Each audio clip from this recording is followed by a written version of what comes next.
오늘 하나님께서 주신 말씀은 마태복음 20장 1절로 16절 말씀이십니다.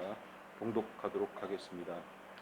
천국은 마치 품꾼을 얻어 포도원에 들여보내려고 이른 아침에 나간 집주인과 같으니 그가 하루 한 데나리온씩 품꾼들과 약속하여 포도원에 들여보내고 또 제3시에 나가보니 장터에 놀고 서 있는 사람들이 또 있는지라 그들에게 이르되 너희도 포도원에 들어가라. 내가 너희에게 상당하게 주리라 하니 그들이 가고 제6시와 제9시에 또 나가 그와 같이 하고 제11시에도 나가보니 서 있는 사람들이 또 있는지라 이르되 너희는 어찌하여 종일토록 놀고 여기 서 있느냐. 이르되 우리를 품꾼으로 쓰는 이가 없음이니이다. 이르되 너희도 포도원에 들어가라 하니라. 저물매 포도원 주인이 청지기에 이르되 품꾼들을 불러 나중 온 자로부터 시작하여 먼저 온 자까지 삭슬 주라 하니 제11시에 온 자들이 와서 한 데나리온씩을 받거늘 먼저 온 자들이 와서 더 받을 줄 알았더니 그들도 한 데나리온씩 받은지라. 받은 후 집주인을 원망하여 이르되 나중 온 이 사람들은 1시간밖에 일하지 아니하였거늘 그들을 종일 수고하며 더위를 견딘 우리와 같게 하였나이다. 주인이 그 중에 한 사람에게 대답하여 이르되 친구여 내가 내게 잘못한 것이 없노라. 내가 나와 한 데나리온의 약속을 하지 아니하였느냐. 내 것이나 가지고 가라. 나중 온 이 사람에게 너와 같이 주는 것이 내 뜻이니라. 내 것을 가지고 내 뜻대로 할 것이 아니냐. 내가 선함으로 내가 악하게 보느냐. 이와 같이 나중 된 자로서 먼저 되고 먼저 된 자로서 나중 되리라. 아멘.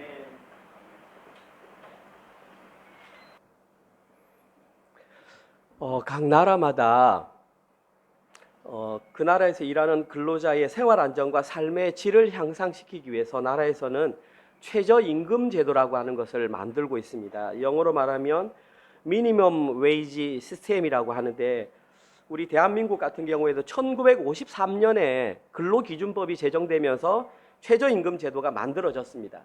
그런데 우리 대한민국 같은 경우에는 1970년대 중반까지 최저임금 제도가 시행되지 못했습니다. 시행되지 못했던 이유는 그 정도 경제적 상황이 되지 못하기 때문이었습니다.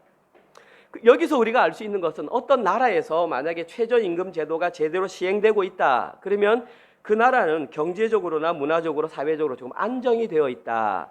그렇게 말을 할 수 있습니다. 제가 조사한 바에 따르면 지금 이 시각 현재 호주의 법정 최저임금은 21.38센트, 그러니까 21불이 좀 넘습니다. 그리고 주급으로 계산하니까 812불, 이걸 연봉으로 계산하니까 42,255불이 지금 현재 시드니 호주의 최저연봉입니다. 우리가 또 한국 사람이니까 한국의 현재 시간당 시급 최저임금은 9,620원, 이걸 한 주로 환산하니까 46만 1,000원, 연봉으로 따지니까 2,400만 원 정도가 최저임금이었어요. 이 정도 같으면 호주 달러로 환율을 계산하니까 약 27,000불에서 28,000불, 한국에서 27,000불에서 28,000불이면 호주에 와서 렌트비 내고 물가 반영하고 하면 이제 한국도 법정 최저임금이 결코 적다 이렇게 말할 수 없을 것 같아요.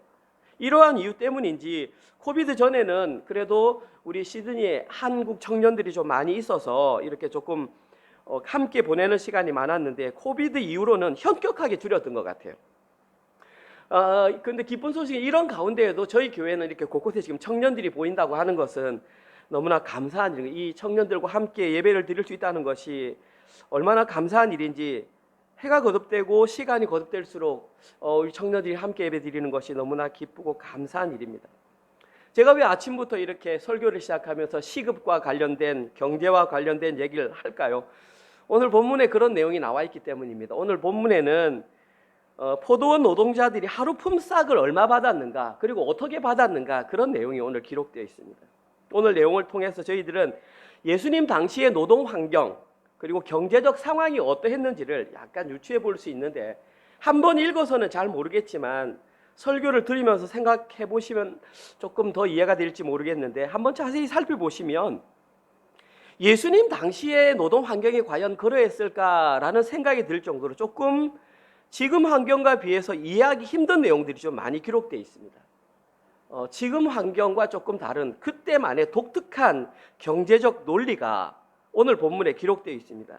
그리고 그 논리가 지금 이 시대에 하나님 백성으로 살아가는 저희들에게는 어떤 영향력이 있는가, 그걸 우리가 한번 같이 살펴볼 필요가 있다고 생각합니다.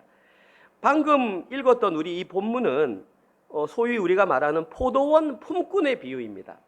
이 포도원 품꾼의 비유는 교회를 아마 몇 년 이상 다닌 사람 같으면 어린 시절부터 이 포도원 품꾼의 비유를 들었을 것입니다. 지금 이 시간 저 옆방에서 우리 유년부 친구들도 이 포도원 품꾼의 비유를 지금 배우고 있습니다. 그러니까 여러분들이 유초등부나 중고등부를 제대로 다니셨다면 이 비유는 거의 여러 번 들어보셨을 것이라고 생각합니다. 내용은 굉장히 간단합니다. 어려운 내용 하나도 없습니다. 그냥 내용적으로 보면 이해하기 어려운 건 전혀 없습니다.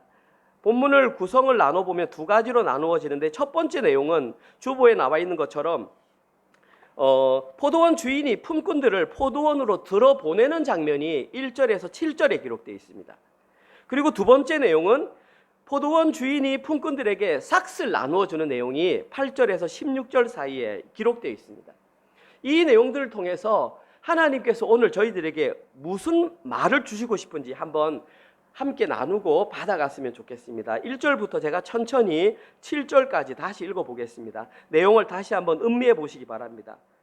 천국은 마치 품꾼을 얻어 포도원에 들여보내려고 이른 아침에 나간 집주인과 같으니 그가 하루 한 데나리온씩 품꾼들과 약속하여 포도원에 들여보내고 또 제3시에 나가보니 장터에 놀고 서 있는 사람들이 또 있는지라. 그들에게 이르되 너희도 포도원에 들어가라. 내가 너희에게 상당하게 주리라 하니 그들이 들어가고 제6시와 제9시에 또 나가 그와 같이 하고 제11시에도 나가보니 서 있는 사람들이 또 있는지라. 이르되 너희는 어찌하여 종일토록 놀고 여기 서 있느냐. 이르되 우리를 품꾼으로 쓰는 이가 없음이니이다. 이르되 너희도 포도원에 들어가라 하니라. 그러니까 주인이 지금 아침부터 나가서 몇 시까지 계속 사람을 들여보내는 내용입니다. 그런데 이 본문 내용을 이해하기 전에 우리는 반드시 알아야 되는 게 있습니다.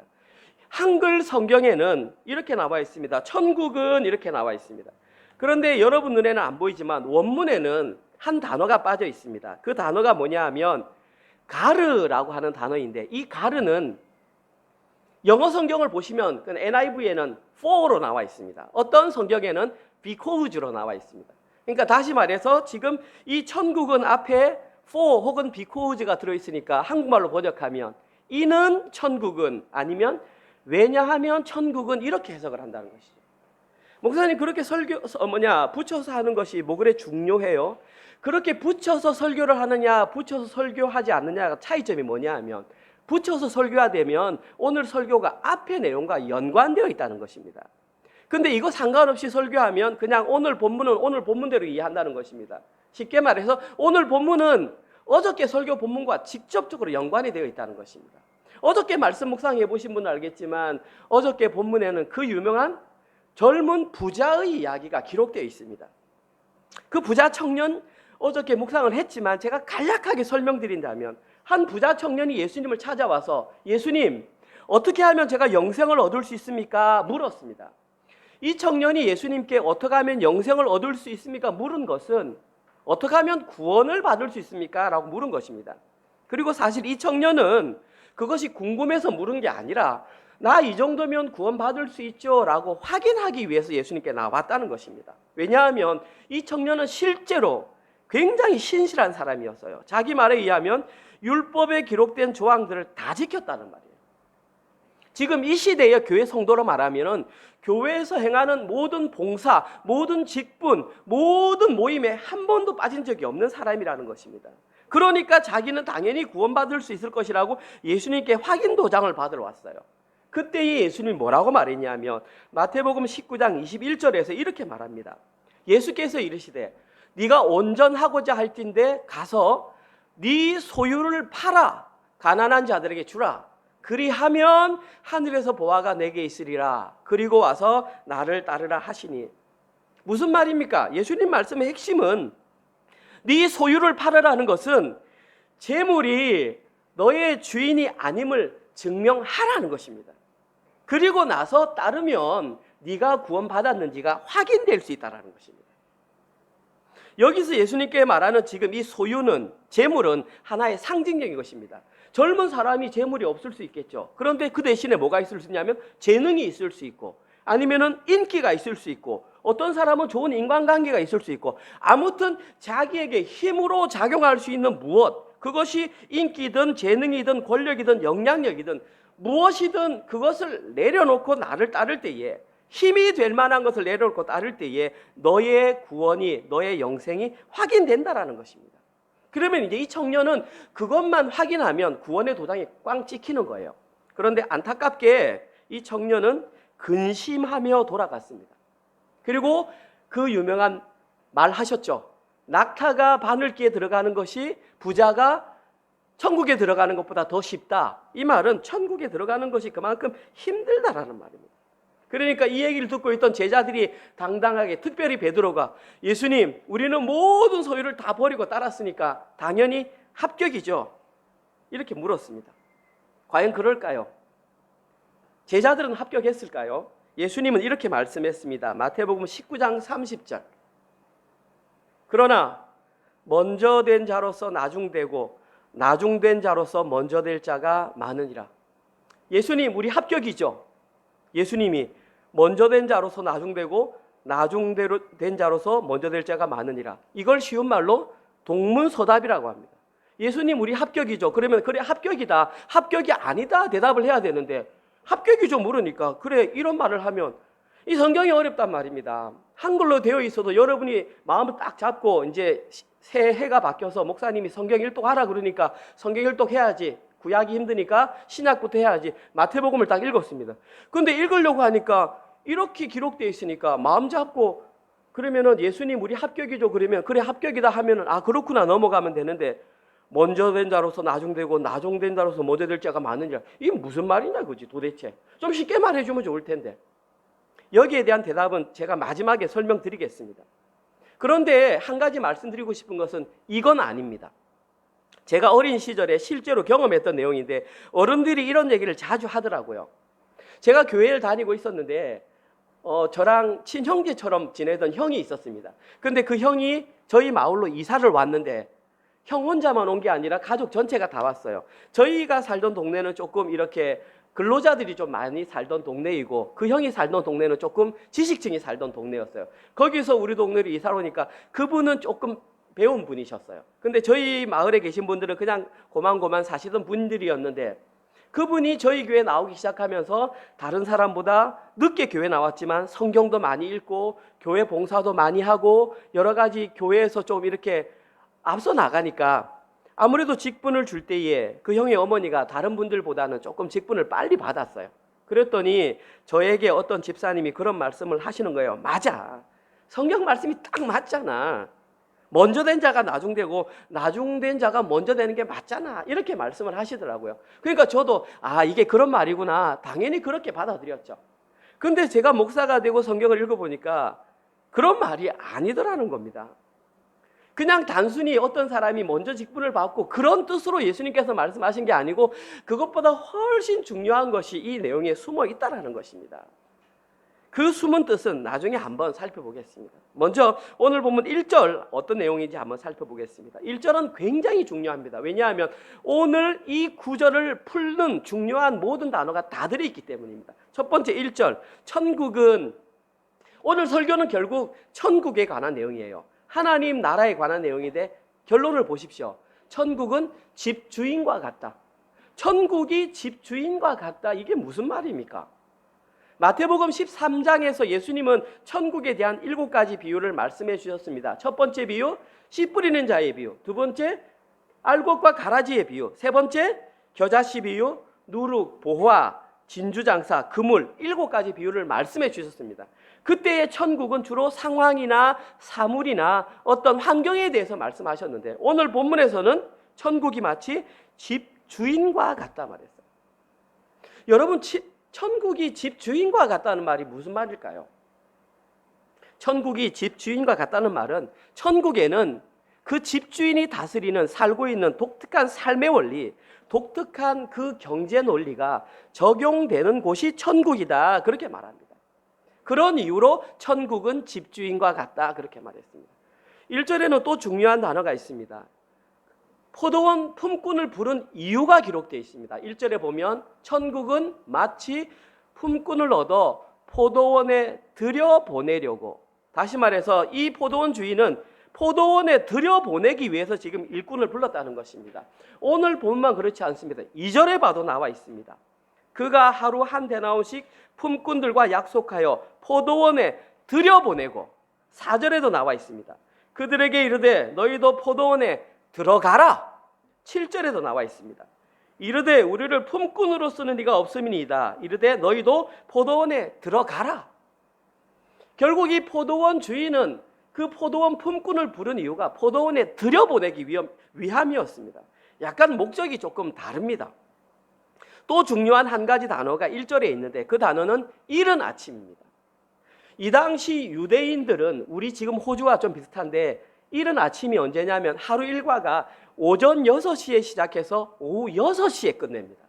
그러면 저기서 시작하는 이른 아침은 오전 6시에 일을 시작했다는 것입니다. 다시 말해서 포도원 주인은 지금 6시에 장터에 나가서 사람들을 불러서 2절에 보면 그들과 약속을 하는데 얼마에 약속했냐 하면 한 데나리온 주겠다고 약속했습니다.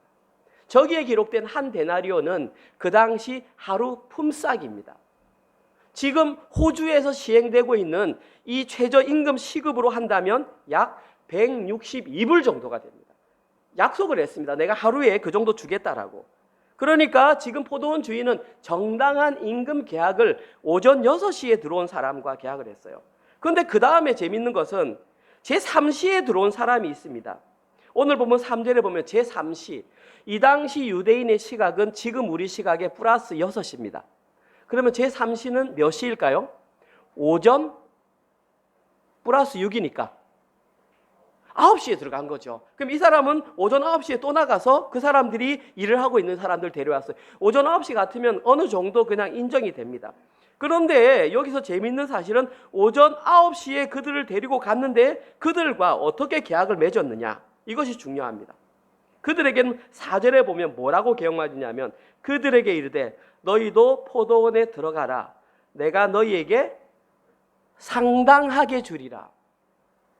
아까 6시 이른 아침에 간 사람은 한 달란트라고 명확하게 계약을 했습니다. 그런데 3시부터 그러니까 3시부터 시작해서 그 이후 사람들에게는 특별히 말이 없어요. 그러면서 상당하게 주겠다 그랬어요. 그러면 상당하게란 말이 무슨 말일까요? 우리가 일반적으로 쓸 때에 그냥 상당하게 줄게 그러면 많이 준다라는 뜻이죠. 상당히 많이 줄게. 영어 성경을 보면 right라고 되어 있습니다. R-I-G-H-T. right로 주겠다. 그러면 right로 주겠다는 게 뭐예요? 헬라어로 보니까 디카이오스입니다. 디카이오스 들어보셨지 않았습니까? 디카이오스와 가장 관련된 단어 디카이오스네, 의로움. 우리는 어떻게 의롭게 되었는가 할 때 의로움. 여기서 말하는 디카이오스는 의로운, 정직한, 바른 이런 뜻입니다. 다시 말해서 오늘 본문에서 주인이 오전 9시에 포도원에 들어온 품꾼과 계약한 것은 의롭게 주겠다라는 것입니다. 여러분들이 주인과 계약을 하면서 일을 하면서 의롭게 줄게 그러면 얼마를 예상하십니까? 알 수 없습니다. 저희들은 나중에 품삯을 나눠줄 때 받은 거 보면 그 의롭게 받은 것이 무엇인지 알 수 있습니다. 마찬가지입니다. 제6시에 들어온 사람, 제6시는 지금으로 말하면 오후 12시, 그 다음에 제9시에 들어온 사람, 그 사람은 오후 3시. 그들도 다 포도원 포도원으로 다 들여보냈습니다. 조금 이해가 안 됩니다. 이제 일할 시간도 별로 안 남았는데. 근데 결정적으로 이해가 안 되는 것은 오늘 보면 6절입니다. 한번 보십시오. 제11시에도 나가. 11시 더하기 6은 17시입니다. 17시는 지금 시간으로 계산하면 오후 5시. 제가 아까 말씀드렸지만 이 당시에 오후 6시면 일을 마칩니다. 그러면 오후 5시에 사람 데려가면 몇 시간 일 시키겠다는 겁니까? 1시간 일 시키겠다는 것입니다. 아니 사람을 1시간 일시키겠다고 데려 들어가는 것은 사실은 이해가 안 됩니다. 지금 이 상황 자체는 우리가 소위 말하는 상식으로 이해가 되지 않습니다. 그런데 제가 본문을 읽으면서 더 느낀 것은 상식적으로 이해가 안 되는 게 또 있습니다. 자, 보십시오. 여러분, 오늘 본문에는 포도원 주인이 있습니다. 그런데 주인이 있는데도 불구하고 또 청지기가 있습니다. 그럼 주인은 모든 일을 청지기에게 시키면 됩니다. 그런데 지금까지 일꾼을 부르러 간 사람은 청지기가 간 것이 아니라 포도원 주인이 직접 가가지고 지금 일꾼들을, 사람들을 데리고 오고 있다는 것입니다. 상식적으로 이해가 안 되는 행동입니다. 이것만이 아닙니다. 만약에 포도원에 일꾼이 필요했다면 여러분 같으면 생각해 보십시오. 아침 6시에 일꾼이 나갔어. 오늘 포도원에 일꾼이 10명이 필요해. 그럼 포도원에 나가서 10명을 데려옵니까? 2사람을 데리고 옵니까? 당연히 일을 많이 시키기 위해서 10명을 한꺼번에 데리고 옵니다. 오늘 일거리가 얼마나 필요한지는 당연히 압니다. 그런데 아침 6시에 몇 명 들어오고 또 아침 9시에 몇 명 들어오고 심지어 오후 5시까지 사람을 데리고 오는 것은 우리가 상식적으로 이해할 수 없습니다. 그러면 왜 우리는 이러한 내용들을 이해할 수 없고 의문점을 갖게 될까요? 여기에 지금 우리가 살아가는 이 시대의 경제 논리 때문입니다. 지금 저와 여러분들, 우리 심지어 학생들이라 할지라도 그 뼛속까지 무엇이 기록되어 있냐면 자본주의의 경제 논리가 들어가 있습니다. 자본주의의 경제 논리를 지배하는 한 단어는 효율성입니다. 아침 6시에 사람을 데리고 와야 일을 효율적으로 일을 하죠. 그런데 이 사람은 지금 절대 효율적으로 일을 안 한다는 것입니다. 우리는 반대로 뼛속까지 효율적이라는 것이 몸속에 들어와 있기 때문에 이 사람이 하는 행동, 포도원 주인이 하는 행동을 우리는 도저히 이해할 수 없다는 것입니다. 너무나 중요한 사실은 이 포도원 주인은 포도원을 효율성으로 운행하고 있지 않다는 사실입니다. 오늘 본문은 그걸 우리에게 말하고 있습니다. 이 포도원 주인은 자기 자신만의 아주 독특한 경제 논리로 포도원을 운영하고 있습니다. 그 독특한 경제 논리를 저는 오늘 설교 제목처럼 포도원 주인의 은혜의 논리라고 저는 생각합니다. 우리는 육신적으로는 효율성의 논리를 따라 살지만 이 포도원 주인은 은혜의 논리로 지금 이끌어가고 있다는 것입니까? 그러니까 두 사고가 지금 충돌하고 있는 것입니다. 여러분들이 반드시 아셔야 될 것은 우리의 구원은 하나님의 은혜로 구원을 받습니다. 뿐만 아니라 우리의 삶도 하나님의 은혜로 살아갑니다. 구원은 받았고 이제는 내 마음대로 살지가 아니라 하나님의 은혜로 구원을 받았으면 우리는 하나님의 은혜로 사는 자들이 하나님 나라의 백성이라는 것을 오늘 우리에게 말해주는 것입니다. 하나님 나라는 효율성이 아니라 은혜가 기본 논리로 작용하고 있습니다. 지금 이 땅 가운데에 이미 임한 하나님 나라를 사는 사람들 가운데에 효율성의 논리가 아니라 은혜의 논리로 사는 사람들이 많습니다. 가장 대표적인 사람들이 선교사입니다. 이제 목사도 아니고 이제 일반 성도들도 거의 아닙니다. 이제 남은 유일한 사람은 선교사들밖에 없습니다. 자기 미래, 자기 가족, 자기 모든 것 다 포기하고 오지 아무도 없는데 가서 자녀 교육을 어떻게 할까 고민하지 않습니다. 자녀를 그냥 데리고 가서 그냥 그 원주민 아이들 같이 살게 합니다. 이제 유일하게 남은 사람들이 그분들밖에 없습니다. 그분들 이제 사라지면 이제 끝이 나는 겁니다. 하나님 나라에서는 효율성이라는 논리 아래 힘으로 발휘되던 그 어떤 능력, 어떤 재능, 어떤 돈, 어떤 지위도 영향력을 발휘하지 못하는 그곳이 바로 포도원이라는 것입니다. 그곳에서는 오히려 포도원 주인이신 하나님 한 분만을 전적으로 신뢰하는 자들, 즉 은혜 아래 사는 자들이 힘을 발휘할 수 있는 그런 나라를 말하는 것입니다. 그들이 바로 하나님 절대 의존적 존재. 이번 한 주간 말씀 묵상에 의하면 그들이 바로 어린아이들, 작은 자들, 그들이 모여 있는 것이 교회여야 한다는 것입니다. 교회는 건물이 아닙니다. 제가 개척 초기부터 지금까지 일관되게 말하는 교회는 우리 자신들입니다. 우리 사람. 그런데 그 모인 사람들끼리 효율성의 논리로 살아가면 그곳이 모여 있다 할지라도 다툼이 없을 수가 없습니다. 그런데 그렇게 모인 교회라고 하는 사람들이 은혜의 논리로 살아가면 그곳에는 다툼이 있을 수가 없습니다. 왜냐하면 높아지려고 하는 사람이 없기 때문이죠. 이것이 첫 번째 패러그피입니다. 두 번째, 오늘 본문의 두 번째 내용은 포도원 주인이 품꾼들에게 싹쓸 나누어주는 내용을 통해서 우리에게 알려주는 말씀입니다. 8절에서 16절. 저물매, 포도원 주인이 청지기에 이르되 품꾼들을 불러 나중 온 자로부터 시작하여 먼저 온 자에게 싹쓸 주라 하니 제 11시에 온 자들이 와서 한 데나리온을 받았네요. 박건을. 먼저 온 자들이 와서 더 받을 줄 알았더니 그들도 한 데나리온씩 받은지라. 받은 후 집주인을 원망하여 이르되 나중 온 이 사람들은 1시간밖에 일하지 아니하였거늘 그들을 종일 수고하며 더위를 견딘 우리와 같게 하였나이다. 주인이 그 중에 한 사람에게 대답하여 이르되 친구여 내가 내게 잘못한 것이 없노라. 네가 나와 한 데나리온의 약속을 하지 아니하였느냐. 네 것이나 가지고 가라. 나중 온 이 사람에게 너와 같이 주는 것이 내 뜻이니라. 내 것을 가지고 내 뜻대로 할 것이 아니냐. 내가 선함으로 네가 악하게 보느냐.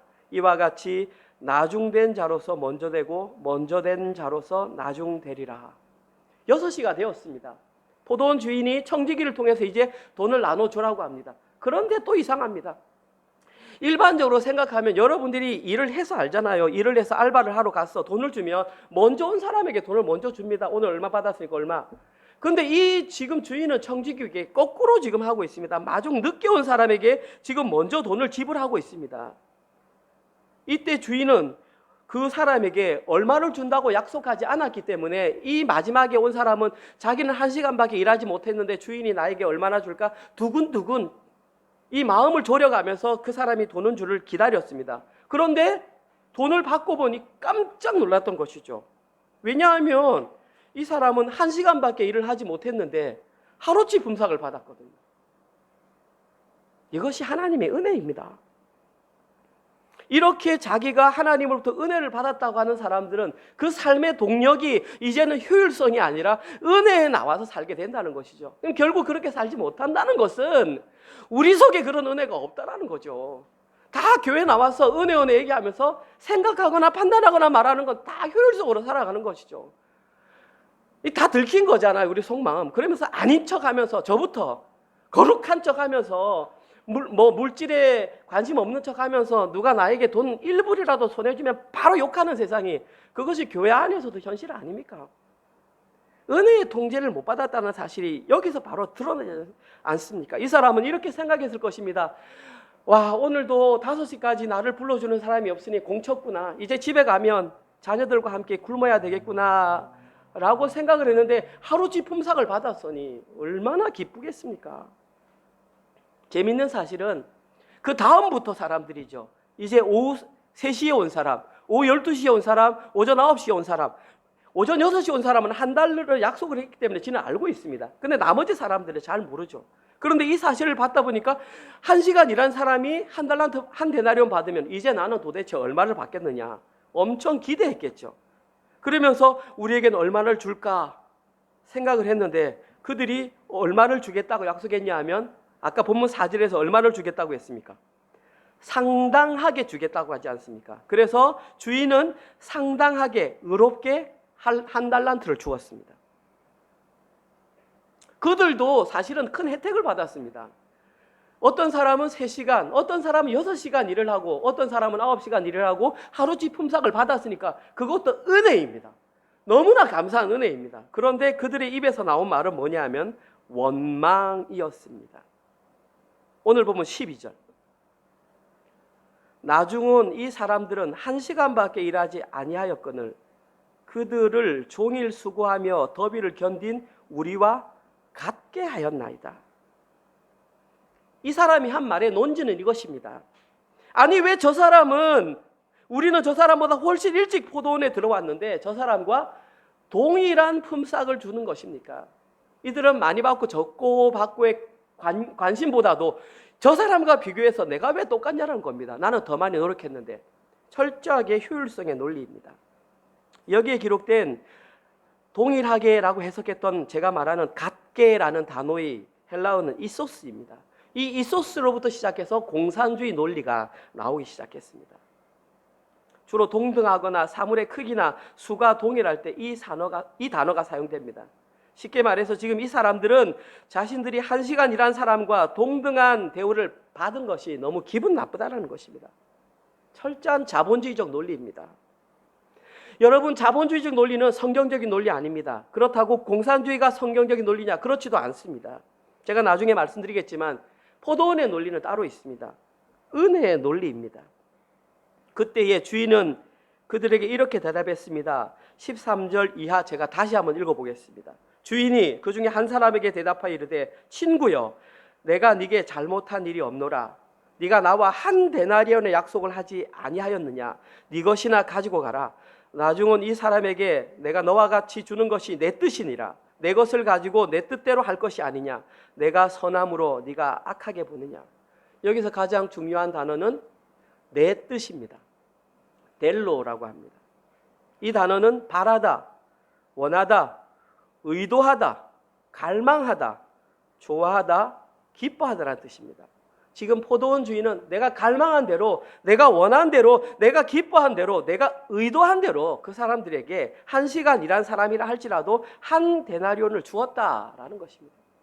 하나님 나라에서는 효율성의 논리도 아니고 이소스의 논리도 아니고 오직 내 뜻만이 작용하는 것입니다. 하나님의 나라는 바로 하나님의 뜻, 하나님의 다스림이 실현되는 것입니다. 그리고 오늘 본문 4절에서 말했던 그 상당하게라는 것이, 의롭게, 디카이오스라는 것이 바로 하나님의 뜻대로 시행되는 것이 의롭다라는 것입니다. 많은 사람들은 여기에서 좌절하며 돌아갑니다. 나는 교회에서 나와서 그만큼 더 봉사했으면 다른 사람보다 더 많은 인정을 받아야 되는데, 성경 얘기를 들어보고 진리로 설포한다는 사람들이 말을 보면 하나님 나라는 하나님의 뜻대로 운행한다고 하니까 이것은 독재 아니야 라고 하면서 교회를 떠난다는 것이죠. 맞습니다. 하나님 나라는 오직 하나님의 뜻대로 운영되는 나라입니다. 그것을 인정하고 수긍하는 사람만이 성도이며 교인이 될 수 있습니다. 하나님은 포도원에 들어오는 모든 자들이 하나님의 뜻, 은혜의 논리 안에서 함께 즐거워하기를 원하고 계십니다. 이것이 오늘 비유의 진의입니다. 중요한 것은 이 비유를 오늘 제자들에게 왜 말씀하셨나라는 것입니다. 제자들에게 말씀하셨다는 것은 지금 저와 여러분에게도 말씀하고 있다는 것입니다. 제자들은 어떤 생각을 가지고 있었냐면 마태복음 18장 1절에서 이런 생각을 가지고 있었습니다. 지난주 화요일 본문입니다. 18장 1절. 그때에 제자들이 예수께 나와 이르되 천국에서는 누가 크니까? 제자들이 2년 반 혹은 3년을 예수님을 따라다니면서 이제 대충 눈치가 생겼습니다. 아, 조금 있으면 예수님께서 돌아가시겠구나. 그럼 그분의 나라가 오겠구나. 그럼 그분의 나라가 오면 누군가는 다스려야 되는데, 우리 12명이 대부분 핵심 멤버니까 우리 중에서 누군가는 영의정, 누군가는 좌의정, 누군가는 비서실장, 누군가는 국무총리를 해야 된다는 거죠. 그럼 누가 될까라는 것이 그들의 생각이었다는 것입니다. 그들의 주된 관심사는 하나님 나라의 은혜의 논리에 있는 것이 아니라 효율성의 논리에 의해서 그들의 자리를 탐하고 있었다는 것입니다. 내일 묵상할 본문에 굉장히 잘 나와 있습니다. 마태복음 20장 20절 이하에 야고보와 요한의 어머니가 예수님을 찾아와서 예수님, 두 아들이 있는데 하나들은 오른편에 하나들은 왼편에 앉혀주십시오. 그 어머니가 그렇게 했겠습니까? 요한과 야고보가 찾아가서 어머니에게 사바사바 했겠죠. 어머니, 예수님은 당신의 조카뻘 되는 사람이니까 좀 가서 말 좀 잘해주세요. 참 어이가 없는 모습입니다. 더 어이가 없는 것은 그 모습을 바라보는 나머지 제자들의 모습입니다. 마태복음 20장 24절입니다. 10 제자가 듣고 그 두 형제에게 대하여 분히 여기거늘 매우 큰 화를 냈다는 것입니다. 무엇을 의미합니까? 똑같았다는 것입니다. 그들도 똑같이 높은 자리에 앉고 싶어서 이렇게 쳐다보고 있다는 것입니다. 이것이 바로 그 당시 제자들의 현실입니다. 그 당시 제자들의 현실이 혹시 지금 신앙생활을 하고 있다라는 우리들의 모습은 아닐까요?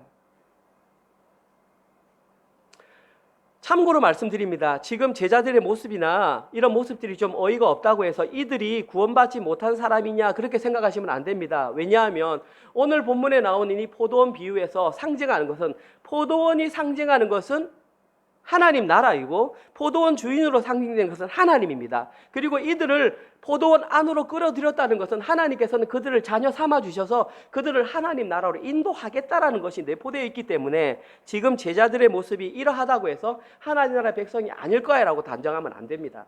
그런 논리로 지금 말씀하시는 것이 아닙니다. 중요한 것은 제자들이 이미 그리고 장차 하나님 나라에서 살 자들인데 왜 이런 모습을 보였는가, 그걸 아는 것입니다. 결론부터 말씀드리면 제자들은 포도원 주인 은혜의 논리는 들어서 알고 있습니다.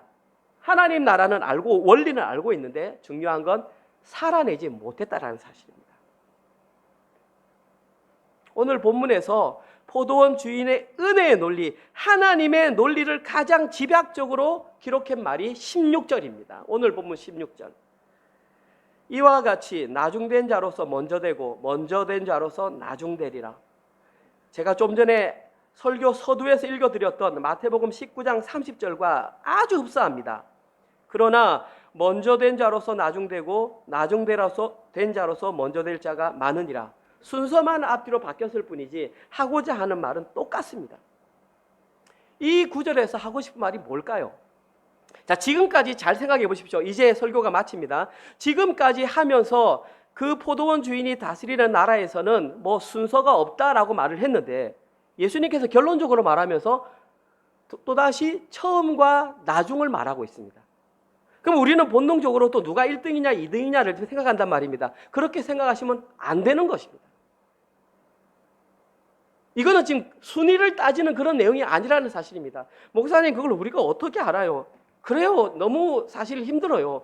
방금 순위가 없다고 말해놓고 결론적으로는 나중된 자가 먼저 되고 먼저 된 자가 나중된 자라고 말을 하니까 좀 어이가 없을 수 있습니다. 그러나 이것은 순서의 개념이 아니라 여기서 말하는 나중과 먼저의 개념은 확증의 개념입니다.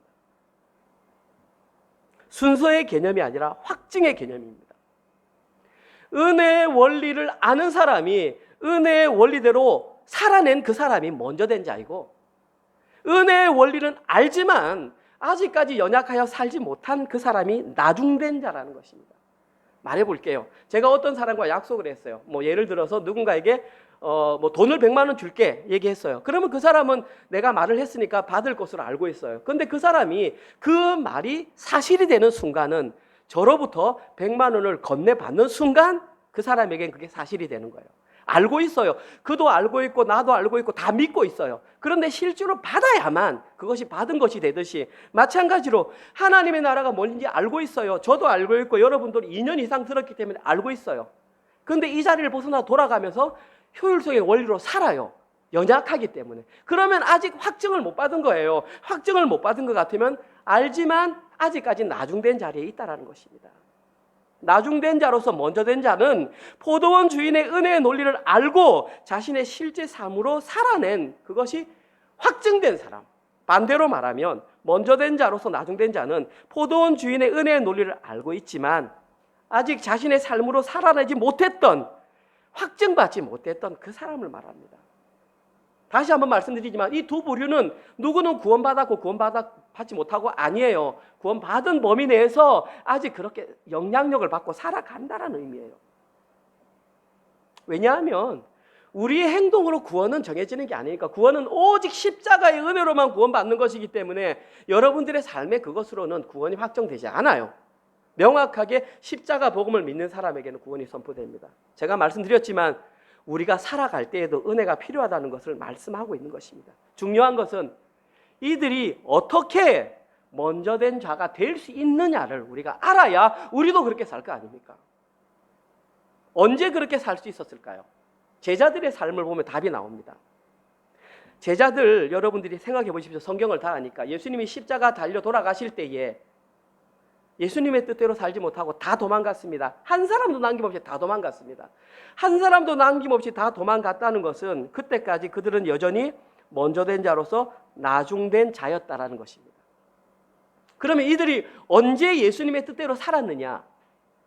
성령님이 이 땅에 오신 강림 사건 이후입니다. 성령 강림이 키포인트입니다. 이때부터 삶의 방식이 완전히 달라졌습니다. 특별히 베드로는 사람들 앞에서 3번을 부인했던 두려운 사람이 죽을 각오로 한 번 설교할 때 3,000명이 돌아오는 역사가 일어났습니다. 삶의 방식이 효율성의 논리에서 은혜의 논리로 확실하게 바뀌었습니다. 그때 가장 먼저 나타나는 변화가 뭐냐 하면 재물에 대한 시각입니다. 사도행전 4장 32절, 37절입니다. 성령 충만 받았던 사람들. 믿는 무리가 한 마음과 한 뜻이 되어 모든 물건을 서로 통용하고 자기 재물을 조금이라도 자기 것이라 하는 이가 하나도 없더라. 사도들이 큰 권능으로 주 예수의 부활을 증언하니 무리가 큰 은혜를 받아 그 중에 가난한 사람이 없으니 이는 밭과 집 있는 자는 팔아 그 판 것의 값을 가져다가 사도들의 발 앞에 두매 그들이 각 사람의 필요를 따라 나누어 줌이라. 구브로에서 난 레위족 사람이 있으니 이름은 요셉이라. 사도들이 일컬어 바나바라 번역하면 위로의 아들이라 하니 그가 밭이 있음에 팔아 그 값을 가지고 사도들의 발 앞에 두니라. 자, 실제로 방금 말했던 그런 현상이 발생했어요. 효율성의 논리로 말하면 제정신이 아닌 거죠. 정신 이상자죠. 특별히 누가 그랬냐면 그 앞절에 보면 구브로에서 난 레위족이 있습니다. 구브로라고 말하면 지금 현재는 키프로스 섬입니다. 여기는 유대가 아니고요. 배 타고 나와야 되고 그 예루살렘에 대환란이 있었을 때에 이들이 자기의 재산을 가지고 이쪽에 가서 정착해서 살았는데 이 사람은 원래 레위 족속이었고 그의 이름은 요셉이었어요. 거기에는 주로 구리가 많이 생산되었는데 땅값이 굉장히 비쌌어요.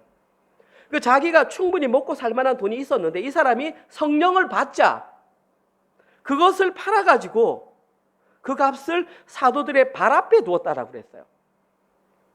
그 사람의 이름은 요셉이었고 별명은 바나바, 위로의 아들, 예언의 아들, 권위자.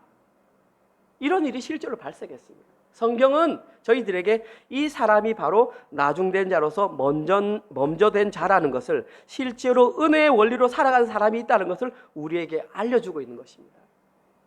오늘 보면 바로 앞에 부자 청년은 돈이 많음으로 말미암아 근심하며 돌아갔지만 바나바는 돈이 많았지만 성령 은혜를 체험하고 은혜의 원리로 살고 그것을 제자들의 발 앞에 내려놓았습니다. 동일한 상황이었습니다. 이것이 바로 오늘 본문에 기록된 나중된 자로서 먼저 되고 먼저 된 자로서 나중된 자라는 진짜 의미입니다. 삶으로 살아야 먼저 된 자라는 것이 확증이 되고 증명이 됩니다. 이 사람이 바로 은혜의 원리로 살아낸 사람. 오늘 설교를 마무리하겠습니다. 사랑하는 우리 은혜로 성도님들은 포도원 주인의 은혜의 원리로 살고 계십니까? 아니면 아직까지 이론적으로는 들어서 알지만 실제적으로는 효율성의 원리를 따르고 있습니까? 포도원 주인의 은혜의 원리는 빨리 경험하면 경험할수록 그 사람에게 복이 됩니다. 왜냐하면 그것을 빨리 경험할수록 우리는 효율성의 원리라고 하는 잘못된 우상으로부터 빨리 벗어날 수 있기 때문입니다. 그것이 쉬울까요? 이 세상 사는 사람들 가운데 효율성의 원리를 떠나서 사는 사람들이 많을까요? 없습니다. 거의 힘듭니다. 그래서 예수님은 그것이 좁은 문, 좁은 길이라고 말씀을 하셨습니다. 그런데 중요한 것은 그 길을 걸을 때에 진짜 기쁨, 진짜 해방이 있습니다. 진짜 자유가 거기에 있습니다. 마태복음 11장 28절, 29절, 30절 수고하고 무거운 짐진 자들아 다 내게로 오라 내가 너희를 쉬게 하리라. 그 내용이 바로 이것입니다. 빨리 효율성의 원리를 버리고 은혜의 원리 속으로 살아가라. 실제 너희들의 삶으로 살아가라. 그러면 너희들에게 진짜 해방과 기쁨과 자유가 있다. 근데 미련을 가지고 못 버립니다. 오늘 설교 들었어요. 그냥 그럴 수도 있겠구나. 난 사실 동의는 잘 안 되지만 근데 문을 나가는 순간 그냥 바로 우리는 효율성의 원리로 삽니다. 얼마나 맞지? 어떻게 하면 조금 이렇게 삽니다. 그런데 그걸 빨리 버리는 것이 우리가 이 땅 가운데 하나님 나라를 더 길게 살아가는 것입니다. 그렇게 살고 싶습니다. 그런 모습을 여러분께 보여드리고 싶습니다. 그러나 아직 연약하기 때문에 온전하게 그러지 못하지만 저희 교회가 그런 교회가 되었으면 좋겠습니다. 진짜 포도원 주인의 은혜의 원리를 알고 삶으로 살아내는 사람들이 모인 십자가의 길을 걸어가는 그들이 모인 곳이 은혜로 교회가 되었으면 좋겠습니다. 그리고 그렇게 될 수 있는 방법은 성령 충만밖에 없습니다. 성령 충만, 성령님은 예수 그리스도가 누구인지 알리러 오신 분입니다. 성령 충만하기 위해서는 말씀을 읽어야 하고 말씀의 뜻이 무엇인지를 아는 것이 성령 충만입니다. 이번 한 주도 그 말씀을 읽으면서 성령님의 은혜로 깨달아서 그렇게 살아내시는 모든 분들 되시기를 주님의 이름으로 축원드립니다. 아멘. 아멘. 주님 그렇게 살아가고 싶습니다. 오직 십자가 은혜로만 살아가고 싶습니다. 그러나 너무나 연약하고 너무나 부족하여서 이 자리만 벗어나면, 성경 읽는 것을 중단하기만 하면 효율성의 원리가 내 마음을 짓누르고 그렇게 살지 못하는 나에게 온갖 비방과 온갖 원망으로 그렇게 살면 되지 않는다고 비방하는 사탄의 음성을 듣습니다. 하나님, 속지 말게 하여 주시옵소서. 참으로 하나님의 은혜가 적용되는 그 삶이 진짜 성도가 살아가야 될 삶임을 깨닫게 하시고 이 시간 이후부터는 그렇게 살아내게 하여 주시옵소서. 하나님, 저희 장년 성도들이 그렇게 살아야 우리 청년들이 그렇게 살고 우리 자녀들이 그렇게 살 수 있습니다. 자녀들에게는 그렇게 살라고 말하면서 자기는 돌아서서 더 많이 남기고 더 많이 높아지려고 하고 더 많이 챙기는 모습이 우리의 현실임을 고백합니다. 용서하여 주시옵소서. 하나님, 은혜의 원리대로 살아내는 저희들 되게 하시고 하나님, 이 땅 시드니에도 그렇게 살아가는 교회가 있다는 것을 우리의 삶으로 보여주게 하여 주시옵소서. 우리 모든 살아가는 성도들 그러한 성도가 되게 하여 주시옵소서. 너무 힘듭니다. 너무 어렵습니다. 성령 하나님, 매 순간마다 지켜주시고 도와주시옵소서. 그러한 삶을 살기를 소망합니다. 서로를 바라보며 위로하게 하시고 격려하는 교회 되게 하여 주시옵소서. 은혜의 원리가 흘러넘치는 교회 되게 하여 주시옵소서. 그러한 마음으로 한 주간 또 열심히 일해서 벌어들였던 하나님 물질을 하나님께 올려드립니다. 효율성의 원리가 나의 주인이 아니라 은혜의 원리가 나의 삶의 원리임을 고백하며 하나님께 11조와 감사 헌금과 주정 헌금과 그 외의 헌금을 올려드렸습니다. 이 헌금이 오직 하나님 나라 확장과 영광을 위해서만 사용되게 하시고 특별히 우리 재직들에게 지혜를 주셔서 보다 은혜로운 곳에 하나님 나라 확장을 위해 사용될 수 있도록 뜻을 모으게 하여 주시옵소서. 이제는 우리 주 예수 그리스도의 은혜와 하나님의 사랑하심과 성령님의 위로교통 감화 깨닫게 하심이 효율성의 원리를 버리고 은혜의 원리를 깨달아 하나님의 나라의 원리로 살아가기로 결단하는 사랑하는 은혜로 교회 성도들 머리 위에와 지금 이 시간에도 세계 곳곳에 흩어져서 주의 복음을 증거하기 위해 자신의 모든 미래와 자신의 모든 것을 포기한 사랑하는 선교사님들과 그들의 사역과 그들의 자녀와 그들의 모든 족속들 머리 위에 지금부터 영원토록 함께 있을지어다. 아멘.